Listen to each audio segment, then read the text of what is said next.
거룩하신 하나님, 주일 아침 주의 전에 나와 먼저 기도하며 찬송하며 또한 말씀의 원리를 알기 원합니다. 이 시간 주님께서 함께하여 주셔서 하나님 동행하여 주심에 대한 기쁨과 즐거움을 누리는 자들 되게 하여 주시옵소서. 우리 인생의 모든 것이 아버지께 달려있고 아버지 하나님을 믿는 믿음으로 말미암아 주님께서 이끌어 주시고 보호하여 주실 것을 확신하오니 이 믿음의 견고함이 주일 예배를 통하여서 결정되고 아버지 하나님의 함께하심으로 인하여 이루어진 것인 줄 고백하오니 주님 이 시간을 함께하여 주시고 우리에게 은혜의 빛을 비춰 주시옵소서. 예수님의 이름으로 기도합니다. 아멘.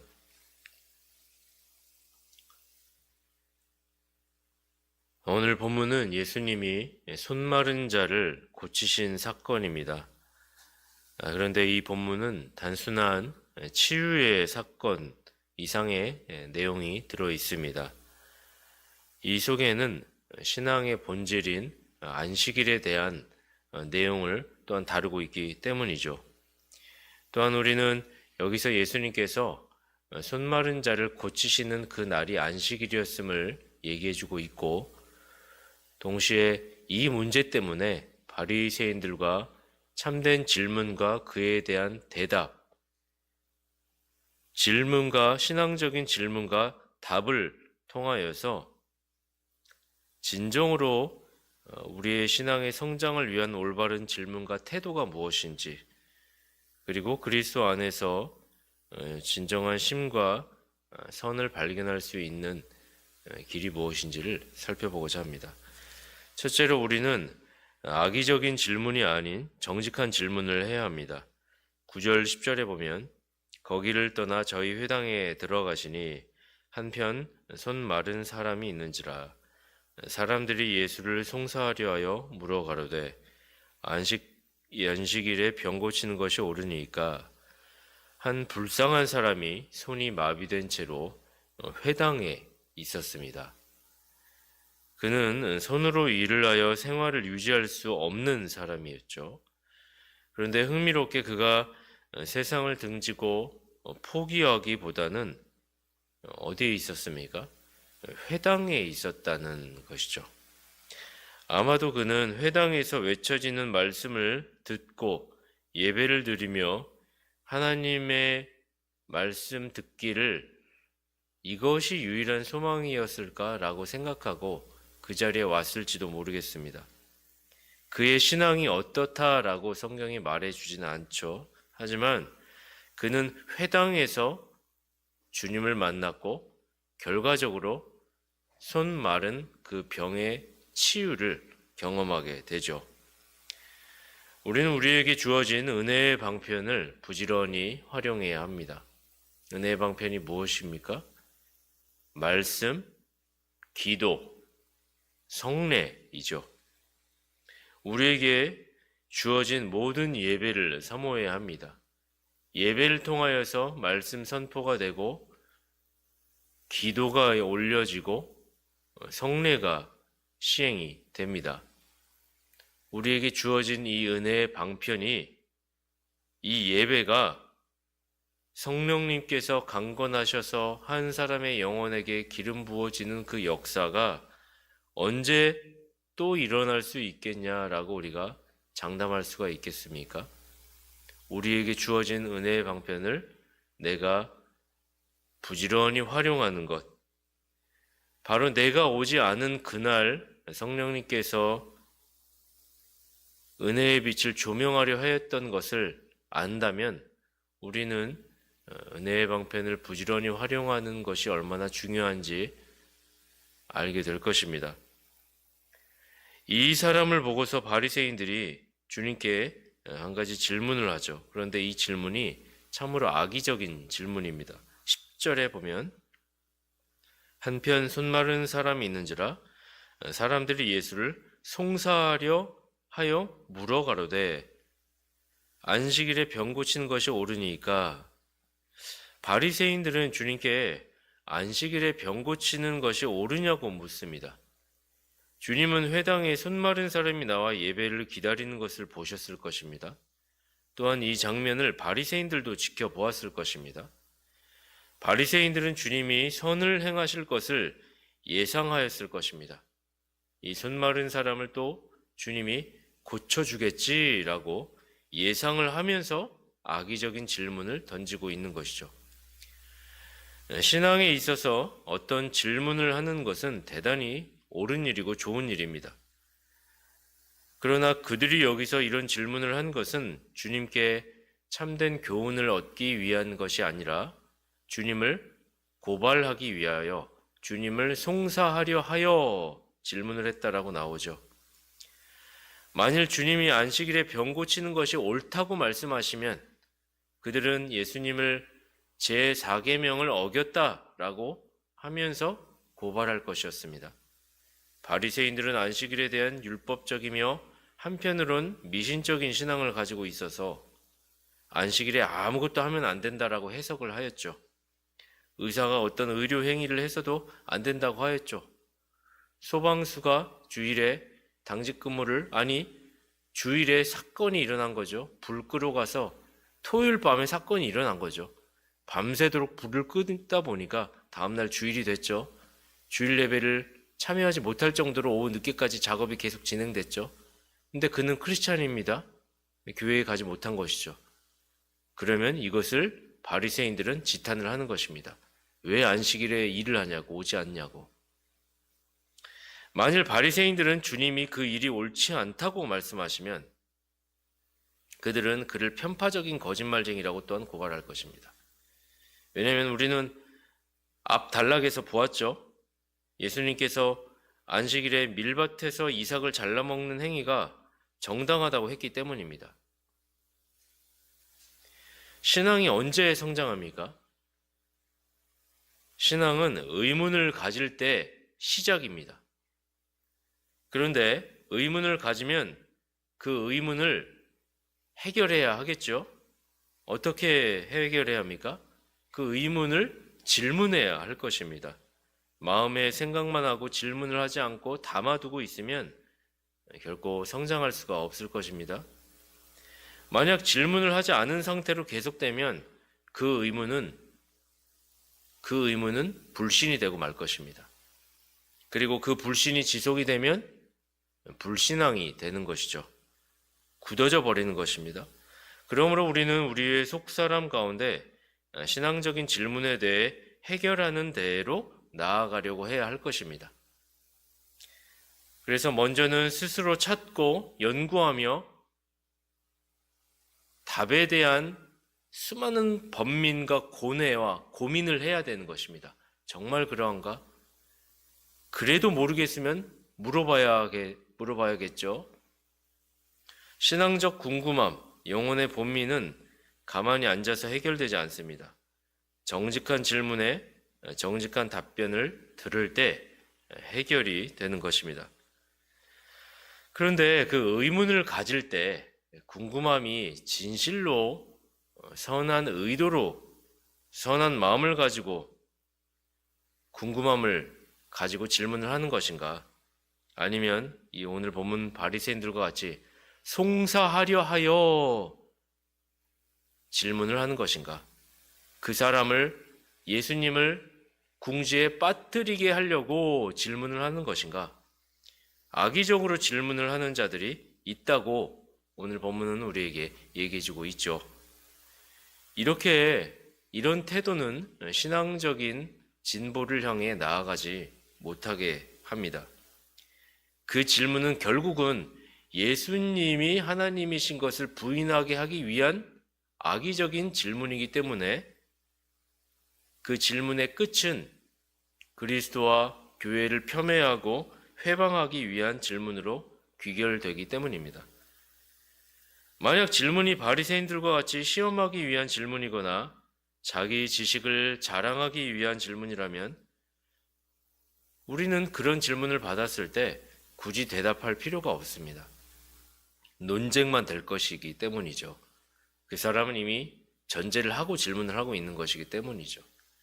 어느 정도 상대방과 대화를 해보면 그 사람이 정말 나에게 질문을 할 때 리스펙을 가지고 존경을 가지고 정말 듣기 원해서 정말 알기를 원해서 순수하고 정직한 마음으로 애달픈 마음으로 질문을 하는 것인지 아니면 정말 비판을 하기 위하여 질문을 하는 것인지 우린 느낄 수가 있지요.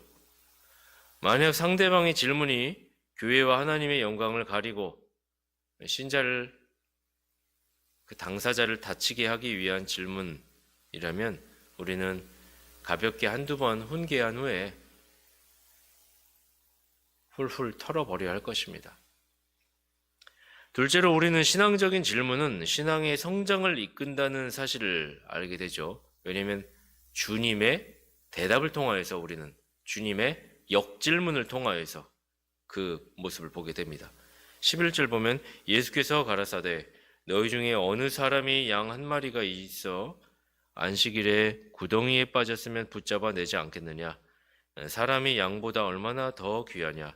그러므로 안식일에 선을 행하는 것이 옳으니라 하시고 주님은 도리어 바리새인들에게 역질문을 하고 계십니다.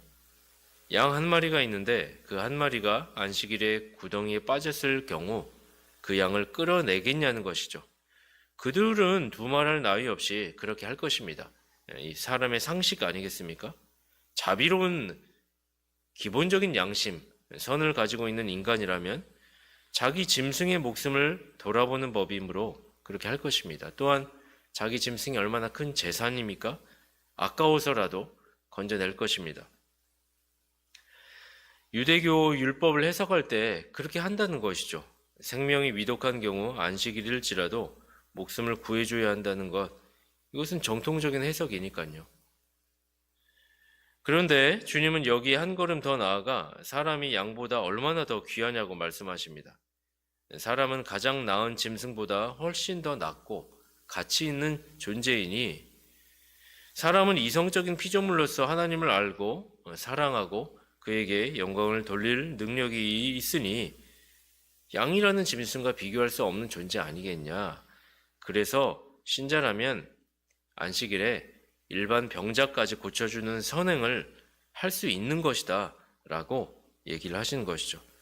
안식일에 병 고치는 것이 옳으냐고 그들이 물었는데 그것에 대한 선을 행하는 것이 옳다고 입증을 하신 것입니다. 그리하여 그 누구도 병 고치는 것이 선을 행하는 것이 아니라고 판단치 못하게 하신 것입니다. 우리는 안식일에 놓쳐서는 안 되는 정신이 바로 이것입니다. 문자적으로만 해석해서 쉬어야 돼, 아무것도 하지 않는 거야. 그런데 그 쉼이라는 것이 뭐죠? 그 쉼이라고 하는 것은 사랑의 원리로 해석하는 것이죠.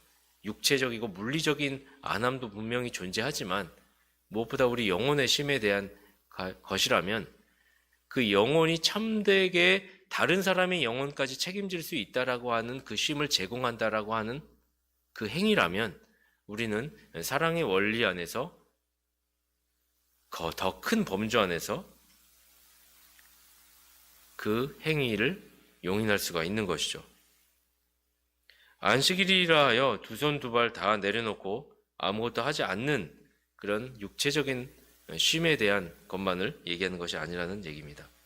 안식일에 우리는 내가 육체적인 물리적인 행위를 할지라도 나를 통하여서 하나님의 사랑의 원리가 많은 사람들에게 유익이 돌아갈 수 있는 일들, 병자들을 돌보고 가난한 자를 구제하고 앞서 말씀드렸던 것처럼 한 소방수가 밤늦게까지 그 현장에서 불을 끄다가 주위를 지나가 버리는 것, 그런 일들을 우리는 할 수가 있는 것이죠.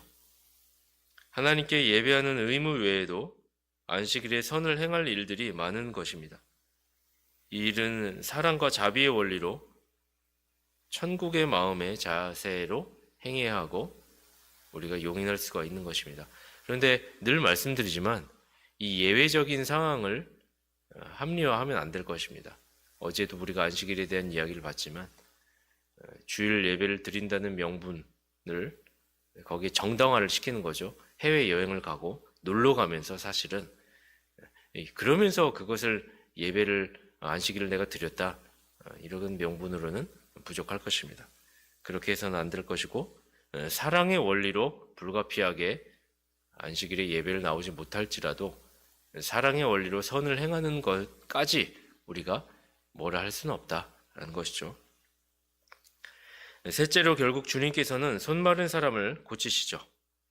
13절에 보면 이에 그 사람에게 이르시되 손을 내밀라 하시니 저가 내밀매 다른 손과 같이 회복되어 성하더라. 우리는 본질상 모두가 손마른 사람입니다. 내 힘으로 선한 일을 행할 능력이 전혀 없는 자들입니다. 오직 그리스도께서 그의 은혜의 권능으로 우리를 고쳐주셔야만 선한 일이 가능합니다. 죽은 영혼 속에 생명을 집어넣어 주실 때 우리의 마른 손이 부드러워지겠죠. 또한 주님은 우리에게 손을 내밀라고 하십니다. 주께서 은혜를 베풀어 주시려고 할 때 우리는 적극적으로 주님께 고쳐달라고 나아가야 합니다. 우리가 지난 11장 마지막에서 보았던 것처럼 수고하고 무거운 짐진 자들아 다 내게로 오라. 내가 너희를 쉬게 하리라. 우리는 주님의 쉼에 대한 초청에 응할 때 내게로 오라. 내가 가야 하는 것이죠. 나에게 필요한 의지가 있는 것입니다. 적극적으로 주님께 고쳐달라고 나아가야 하는 것입니다. 이것은 우리 자신의 몫입니다. 절대적으로 간절함을 호소하며 나아가는 자녀들의 손을 주님은 거절치 않으시기 때문입니다. 오늘 말씀을 통하여서 우리가 깨달은 바를 가슴에 잘 새겼으면 좋겠습니다. 정직한 질문에 정직한 대답, 그것이 신앙 성장의 기본기이며 또한 오늘 안식일이라고 하는 제도 안에서의 그 해석이 사랑의 원리로 해석을 해야 한다라고 한 사실, 그리고 주님이 사랑의 원리로 우리에게 다가오셨을 때 우리의 적극성과 간절함이 주님이 보실 때 응답해 주시는 비결이라는 사실, 이 사실로 우리의 신앙이 하나님 앞에 더욱더 온전하게 나아가게 되는 그런 저와 여러분이 되었으면 좋겠습니다. 기도하겠습니다. 하나님 아버지, 우리 인생들에게 진리의 말씀을 가르쳐 주시니 감사합니다. 그렇게 되기를 원합니다. 오늘 말씀과 같이 정직한 질문에 정직한 답을 구하고 듣기를 원하여 드릴 때 응답받는 자들 되기를 원합니다. 우리 신앙의 성장이 주님께 달려있고 또한 우리에게 달려있음을 고백하오니 우리 자신들에게 겸손한 마음을 주시고 주님 말씀 듣기를 원하는 겸손한 마음으로 있을 때 신앙의 성장과 은혜가 베풀어지기를 소망합니다. 오늘 주일입니다. 주님의 은혜를 구하는 하루 되게 하여 주시옵소서. 예배가 살아있는 예배, 성령님께서 임재하신 예배 되게 하여 주시옵소서. 예수님의 이름으로 기도합니다. 아멘.